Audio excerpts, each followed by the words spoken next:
ایک عام پاکستانی کی، مسلمان کی کوئی ذمہ داری نہیں ہے کہ وہ یہ کہ جی فلاں جگہ یہ ہو گیا تو میں نے وہاں پہنچ جانا. آپ پہنچ کے کیا کریں گے؟ نکالنا کیا ہے اس میں سے؟ اگے بھی ٹورو نا، کیا کٹو گے؟ پہنچ گئے، پھر پہلی تو بات ہے پہنچ ہی نہیں سکتے آپ. آج کل اس طرح ہے کہ آپ نے گھوڑے کو ایڑی لگائی ہے اور آپ چلنا شروع کر دیں. آپ تو اپنے ملک کے اندر ایک صوبے سے دوسرے صوبے کا بارڈر نہیں کراس کر سکتے. ملک کا بارڈر کراس کرنا تو بڑی دور کی بات ہے. پھر راستے میں کتنی چیزیں جڑی ہوئی ہیں. تو خوابوں کی دنیا سے باہر نکلیں. اور میں پھر وہ ایک تلخ بات کرتا ہوں جو بڑی بری لگتی ہے لوگوں کو، کہ جو آپ کو مثالیں دیتے ہیں نا کہ مسلمان تعداد میں تھوڑے تھے، کافر زیادہ تھے، اللہ نے غلبہ دیا. بالکل دیا، لیکن رکو ذرا، صبر کرو. کیا یہ ہوتا تھا کہ یہاں سے خالد ابن ولید جب نکلتے تھے تلوار لے کر، تو سامنے سے جو رومن جنرل تھا وہ کلاشنکوف لے کے آتا تھا؟ اگر وہ کلاشنکوف لے کے آتا تو خالد ابن ولید کیا پوری فوج بھی لے کے وہ آ جاتے تلواروں کے ساتھ، تو اس نے تو نزدیک بھی نہیں لگنے دینا تھا، سب کو شہید کر دینا تھا. ایسے ہی تھا. تو یہ مثالیں بالکل غلط دیتے ہیں. یہ یہاں سے بھی ایک تلوار ہوتی تھی، دوسری طرف سے بھی ایک تلوار ہوتی تھی. تلوار کا مقابلہ تلوار سے. آج بالکل جنگ کا موڈ چینج ہو چکا ہے. آپ ٹینک بھی لے کر آ جائیں، ایک F-16 کافی ہے سارے ٹینکوں کو ختم کرنے کے لیے. وہ زمین پر اترے بغیر اپنی ایئر فورس کے ذریعے وہ آپ کو تباہ کر دیں، کارپیٹ بمنگ کر دیں. تو اب وہ والی مثالیں دینا تو بالکل ایک جاہلانہ اپروچ ہے نا، ایک جذباتی اپروچ ہے نا، کہ جی اتنے 100 کے لشکر نے اتنے 1000 کا لشکر بھگا دیا. وہ اس لیے کہ اس وقت رومنز کے پاس ایئر فورس نہیں تھی، ان کے پاس جدید اسلحہ آج کے دور کا نہیں تھا، دونوں طرف کا اسلحہ برابر تھا، چاند ایک چیزوں کا فرق تھا، لیکن وہ دو بدو لڑائی میں وہ اہمیت نہیں رکھتی. مثلا منجنیق، ٹھیک ہے مسلمانوں کے پاس وہ نہیں تھی، لیکن مسلمانوں نے پھر وہ منجنیقیں لی ہیں، بنوائی ہیں. جب دمشق کے اوپر حملہ کرنا تھا ابو عبیدہ ابن جرح نے، تو اس وقت جو وہاں کے عرب کرسچنز تھے ان کی مدد سے منجنیق لی، ادروائز تو وہ قلعے کی دیواروں کو نہیں توڑ سکتے تھے. تو جدید اسلحہ لے کر ہی سب کچھ کیا، وہ برابر کا ہی اسلحہ ہوتا. لیکن آج کل حالات بہت ڈیفرنٹ ہو چکے ہیں. اب توپوں کے ذریعے مجھے بتائیں کوئی جنگ ہوتی ہے؟ اب تو معاملات بہت آگے جا چکے. اس لیے ایئر فورس کے اوپر سب سے زیادہ ضرورت ہے توجہ دینے. افغان وار اتنی لمبی کیوں ہوئی ہے؟ صرف اس وجہ سے کہ امریکہ کے پاس ایئر فورس تھی. ادروائز ایک مہینے کے لیے بھی یہ لوگ زمینی جنگ میں مقابلہ نہیں کر سکتے تھے افغانیوں کا. اس لیے نہیں کہ افغانی جو ہے وہ جناب بسم اللہ شریف پڑھ کے تو تلوار کے اوپر یا بیلچے کے اوپر سلطان رائے کی طرح گولیاں روک لیتے ہیں، نہیں. اس لیے کہ ان کے پاس بھی رشیا کا دیا ہوا لیٹسٹ اسلحہ، دونوں طرف برابر کا اسلحہ. فرق ڈالا ایئر فورس نے. طالبان کے پاس تو ایئر فورس نہیں تھی، اس لیے 20 سال لاکھوں لوگ شہید ہوئے. آپ ان کی جیت کا تو جشن منا رہے ہیں، لیکن یہ جیت کیا جیت ہے جس میں لاکھوں مسلمان شہید ہو چکے. امریکہ کا تو کچھ نہیں بگڑا. جو آپ ڈالرز بھی ان کے گنتے ہیں اتنا نقصان ہوا، ان کو فرق نہیں پڑتا، وہ آپ سے لے لیں گے ڈالر.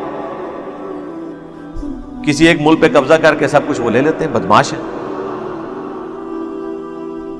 نقصان تو ہمارا ہوا. اب انہوں نے خود ہی ڈیسائیڈ کیا کہ ٹھیک ہے جی ہم مزید خرچہ نہیں کرنا چاہتے، ورنہ آج بھی اگر وہ ڈیسائیڈ کریں کہ ہم نے رہنا تو رہیں گے، کیونکہ ان کو اپر ہینڈ حاصل ایئر فورس کی وجہ سے. ایئر فورس جو ہے ایک ڈومیننٹ فیکٹر ہے، جس کے بعد زمینی افواج کیا کر سکتے. زمینی افواج کے اوپر ہو تو طالبان ان کو ٹکنے بھی نہ دیتے. ظاہر ہے طالبان زیادہ ٹف ماحول کے عادی ہیں ایز کمپیئر ٹو امریکن فوجیوں کے. جس طرح اس زمانے میں عرب کے لوگ ٹف ماحول کے عادی تھے ایز کمپیئر ٹو رومنز کے. صرف ان کے اندر ایک طوائف الملوکی تھی کہ آپس میں لڑتے تھے اور لیڈر کوئی نہیں تھا. اللہ تعالیٰ نے انہیں لیڈر بھی دے دیا محمد رسول اللہ صلی اللہ علیہ وآلہ وسلم کی شکل میں. ایک جھنڈے کے نیچے جمع ہوئے، پھر انہوں نے رومنز اور پرشینز کو الٹ کے رکھ دیا، اس لیے کہ وہ بھی تلوار لے کر آتے تھے، یہ بھی تلوار، سامنے سے تیر ہے تو ادھر بھی تیر۔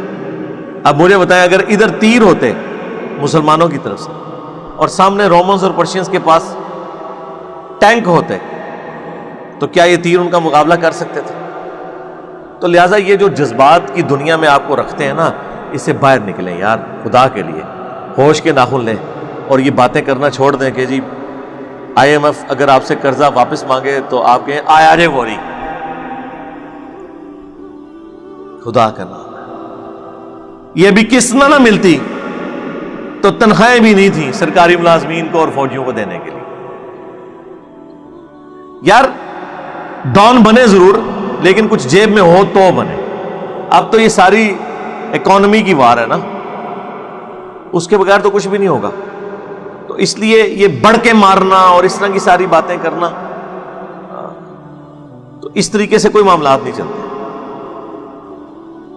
افغانستان کی صورتحال آپ کے سامنے ہے، کتنا مشکل وہ ٹائم گزار رہے ہیں۔ ظاہر ہے کہ پہلے تو اکانومی کے اندر جان تھی نا، امریکہ ڈالر بھیج رہا تھا، اب ظاہر ہے وہ تجارت کریں گے، کمائیں گے تو کھائیں گے نا۔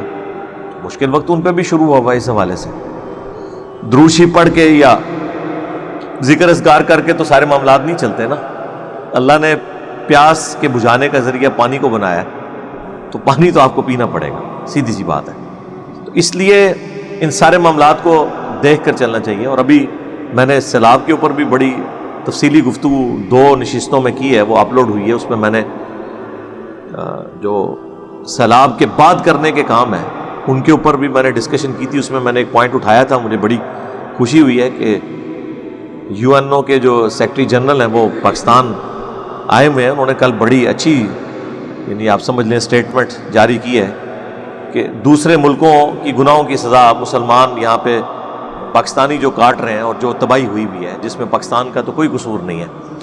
اور ان کا جو جملہ ہے بڑا زبردست ہے، انہوں نے یہ بولا ہے کہ پاکستان کو اس حوالے سے ہیلپ آؤٹ کرنا، یہ ہم ان کے اوپر کوئی احسان نہیں کر رہے ہیں، بلکہ یہ انصاف کا تقاضا ہے کہ انہیں کمپنسیٹ کیا جائے، کیونکہ یہ سارا کلائمیٹ چینج جو ہوا ہے جس کی وجہ سے یہ بارشوں کا بھی پورے کا پورا معاملہ تلپٹ ہو گیا۔ آپ کو پتہ ہے پہلے تو یہ مونسون کا تو معاملہ ہی کچھ اور ہوتا تھا، ان علاقوں میں تو وہ والی بارشیں نہیں ہوتی تھی، تو اس کی سزا اب پاکستان کو بھگتنی پڑ رہی ہے ان ملکوں کی انڈسٹریز کی وجہ سے جن کی وجہ سے یہ ساری کلائمیٹ چینج آئی ہے۔ تو یہ انصاف کا تقاضا ہے کہ انہیں کمپنسیٹ کیا جائے، یہ کوئی پاکستان کے اوپر احسان کرنا نہیں۔ اور میں سمجھتا ہوں یہ بہت بڑی سٹیٹمنٹ ہے ان کی طرف سے۔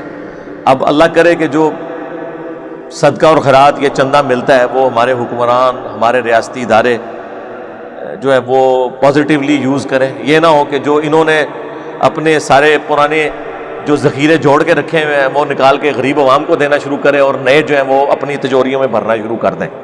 یہ کام اب نہ شروع کر دیں، ورنہ تو موت تو قریب ہے۔ کئی لوگ تو دنیا میں ہی آپ کو نظر آتا ہے کہ بھگت رہے ہوتے ہیں اس طرح کی حرام خوریاں، تو مرنے کا عذاب تو ابھی مرنے کے بعد کا باقی ہے۔